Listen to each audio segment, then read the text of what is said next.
Muy buenos días, mi nombre es Marisa Sosa Dancey, soy profesora de la Cátedra de Medicina Hombre y Sociedad. El tema que vamos a desarrollar hoy es estructura de la mitocondria y el objetivo de esta clase es describir detalladamente la estructura mitocondrial para poder comprender las múltiples funciones metabólicas que se llevan a cabo en ella y la importancia que tiene esta organela en todas las actividades celulares y del resto del organismo. Oxidación biológica. Las oxidaciones biológicas son los procesos en que se descompone la materia orgánica mediante el aporte de oxígeno. Esto significa que si se une hidrógeno y oxígeno se forma una molécula de agua. Se define la oxidación biológica como la pérdida de electrones desde el punto de vista químico.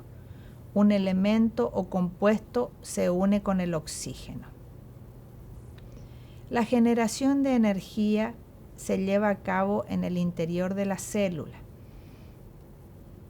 Esto significa que la célula realiza respiración celular y tiene 3 etapas que se pueden identificar y describir claramente. El proceso de glucólisis que se lleva a cabo en el citosol es la primera etapa de la respiración celular. Y las siguientes etapas que se llevan a cabo a nivel mitocondrial son el ciclo de Krebs y la fosforilación oxidativa.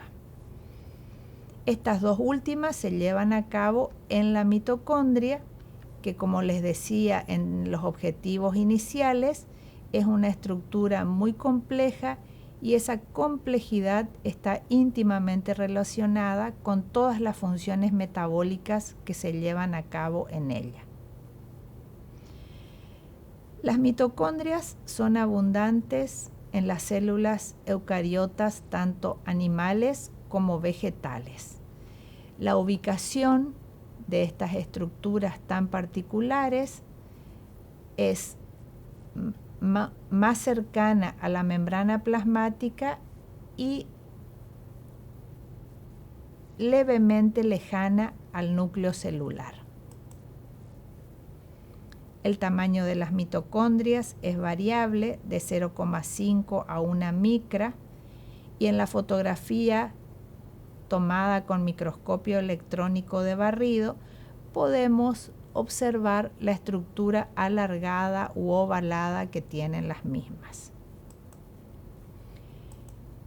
La abundancia está determinada por el estado fisiológico de la célula, por la actividad que tienen las mismas, por la edad y también por la etapa del ciclo celular en que se encuentre en ese momento. Las mitocondrias son estructuras que no se mantienen inmóviles en la célula, sino que tienen movilidad y motilidad.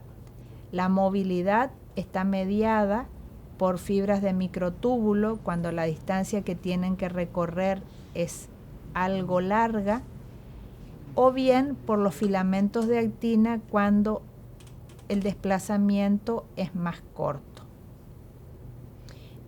Refiriéndonos a la motilidad, esto significa que no son estructuras rígidas, sino que se pueden combar y volver a tomar su posición original.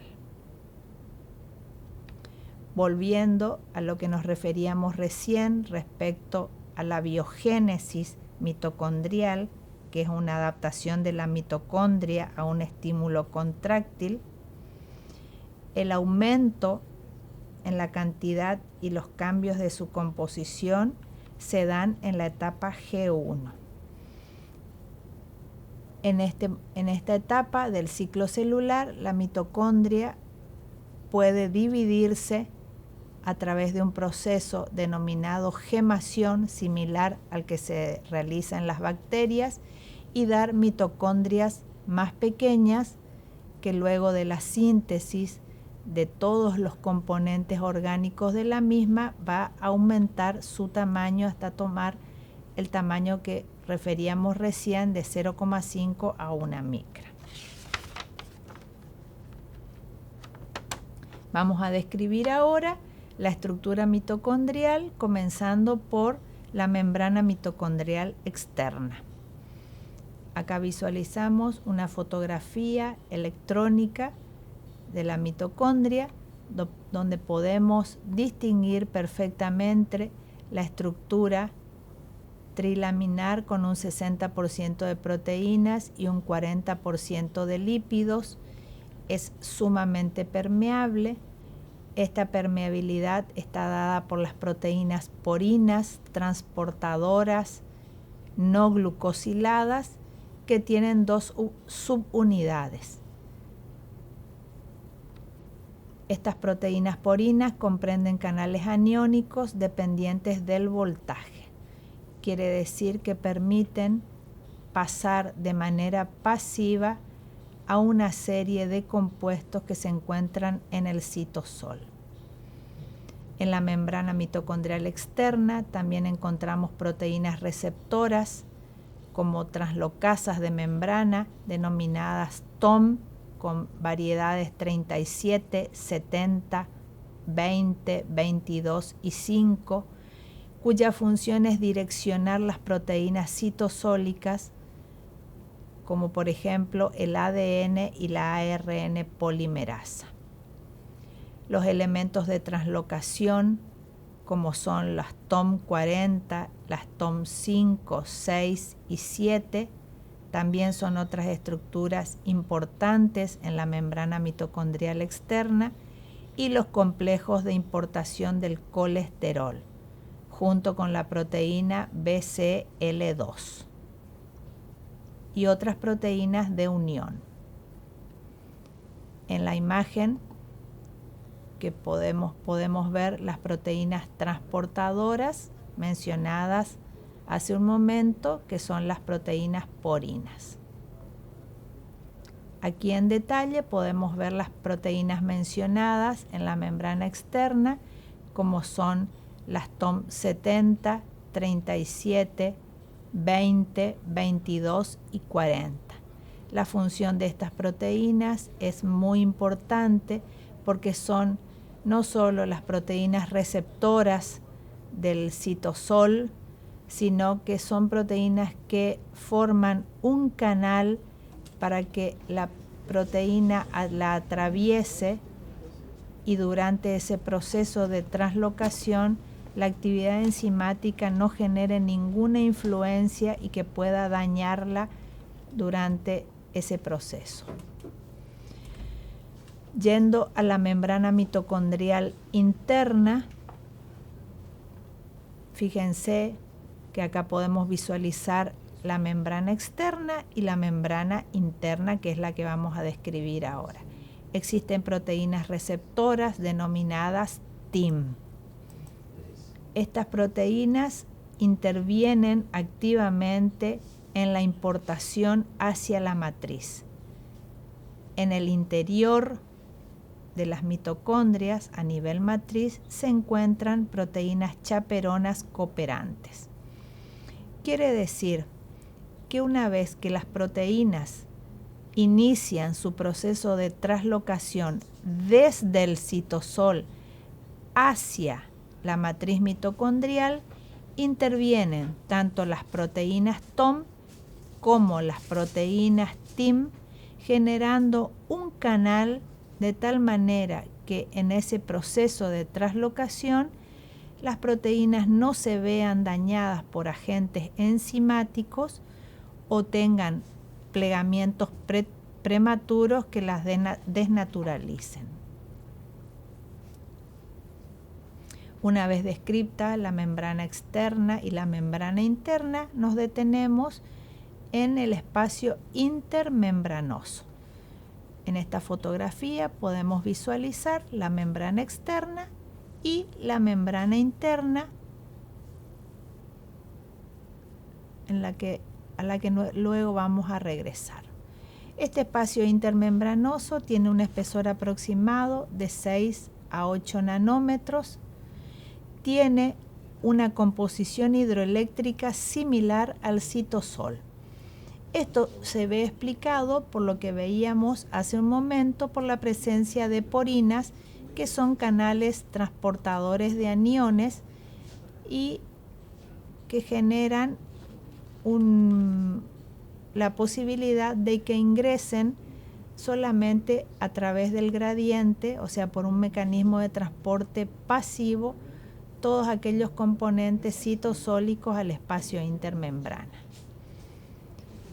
Esta composición hidroeléctrica similar al citosol está dada por aguas y electrolitos, por protones implicados en la fosforilación del ATP, por caspasas de tipo 2 y 3, como lo son el citocromo C, que son los liberadores de factores apoptóticos, o sea que van a intervenir en el proceso de muerte celular programada.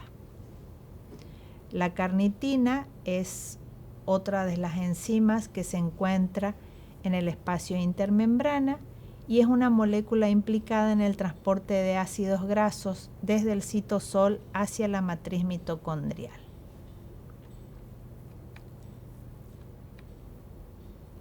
La membrana interna, que hace un momento la describíamos estructuralmente, además de todos sus compuestos, tiene una característica particular que es la formación de crestas, o sea que se encuentra replegada, y estas crestas mitocondriales pueden tener un aspecto lamelar o tubular.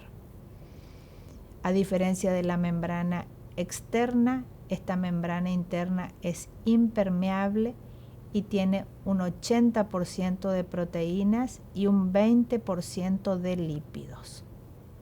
Acá visualizamos las crestas mitocondriales con este aspecto tan particular, lamelar o tubular.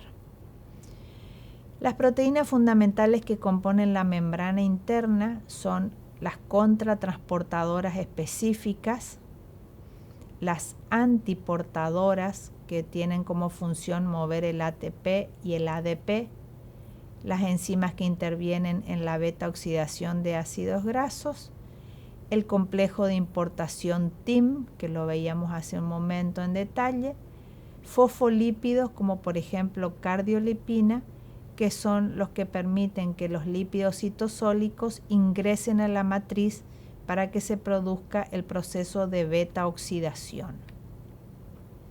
Continuando con la membrana interna, se encuentran las proteínas de la cadena transportadora de electrones, como el complejo 1 NAD deshidrogenasa, el complejo 2 succinato deshidrogenasa, el complejo 3 citocromo BC1 y el complejo 4 citocromo C oxidasa.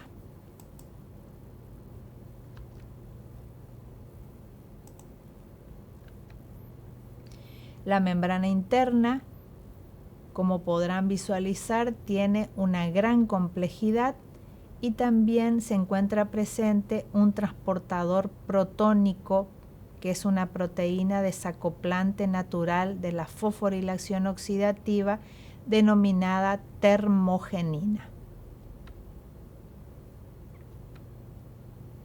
También encontramos lanzaderas mitocondriales, cuya función puede ser remitir los electrones y protones directamente hacia la cadena transportadora o bien hacia la matriz mitocondrial. La lanzadera glicerol 3-fosfato permite la transferencia de pares de electrones y protones, como podemos ver en esta imagen, y la lanzadera malato-aspartato permite la transferencia de pares de electrones y protones hacia la matriz mitocondrial, como podemos ver en esta imagen. La membrana interna también posee una subunidad conformada por una porción F0 embebida en la capa bilipídica y una subunidad F1 que contiene el centro de catálisis para la síntesis del ATP. La cadena transportadora de electrones es una serie de mecanismos de electrones que se encuentran en la membrana interna mitocondrial que mediante reacciones bioquímicas producen trifosfato de adenosina, que es el compuesto energético que utilizan los seres vivos.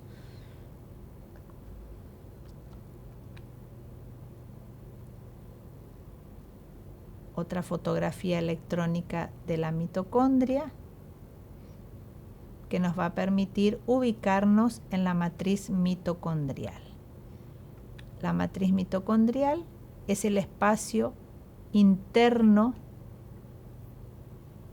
hacia el interior entonces de estas estructuras de la membrana mitocondrial interna replegada. En su interior encontramos enzimas responsables de la oxidación de ácidos grasos, de aminoácidos, de ácido pirúvico, y en ese lugar también se lleva a cabo el ciclo de Krebs. En la matriz encontramos un ADN circular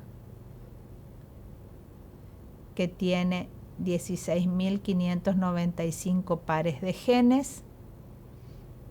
Y acá podemos visualizarlo en una fotografía electrónica.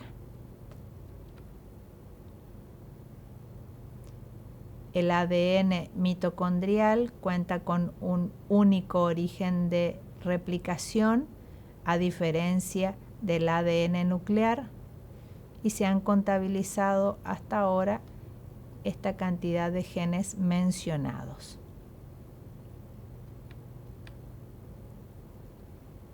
Esta es una fotografía de inmunofluorescencia donde se puede visualizar claramente la molécula de ADN.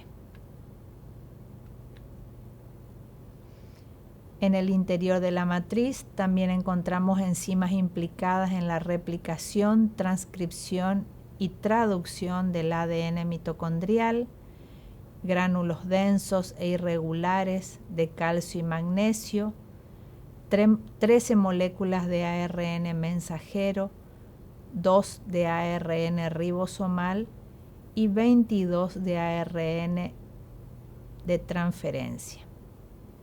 También podemos distinguir mitorribosomas o ribosomas mitocondriales juntos a los ARN de transferencia y mensajero, que forman parte del propio aparato de síntesis proteica que poseen las mitocondrias.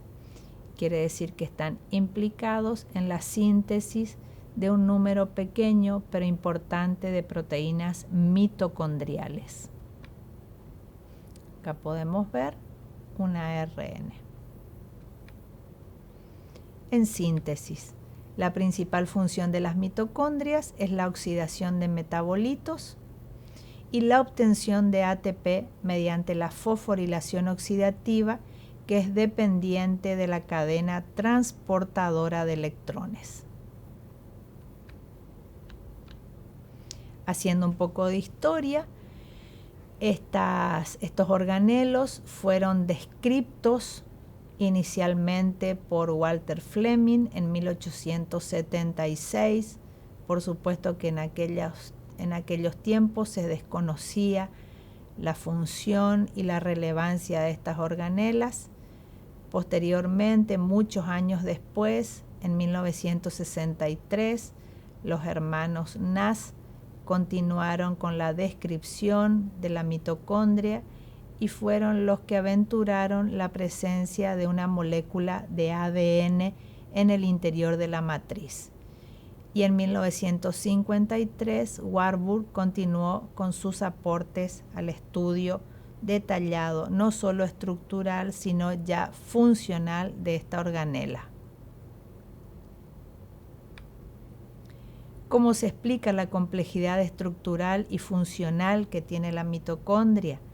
En esta fotografía reconocemos a Lynn Margulis, que en el año 1967 postuló la teoría de los endosimbiontes, que afirma que las mitocondrias en los periodos iniciales del proceso evolutivo habrían sido organelos u organismos independientes que vivían de manera autónoma.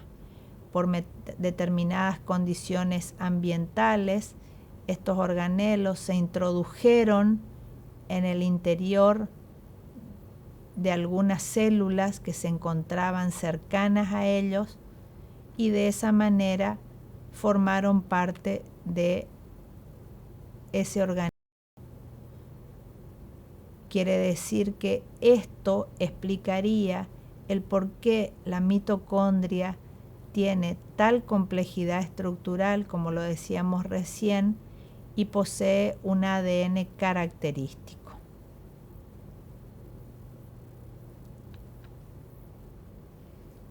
Para finalizar, siempre recomendamos una serie de bibliografía. Lo importante es que a ustedes les quede claro cómo es la mitocondria en cuanto a su estructura y a su funcionalidad. Muchas gracias.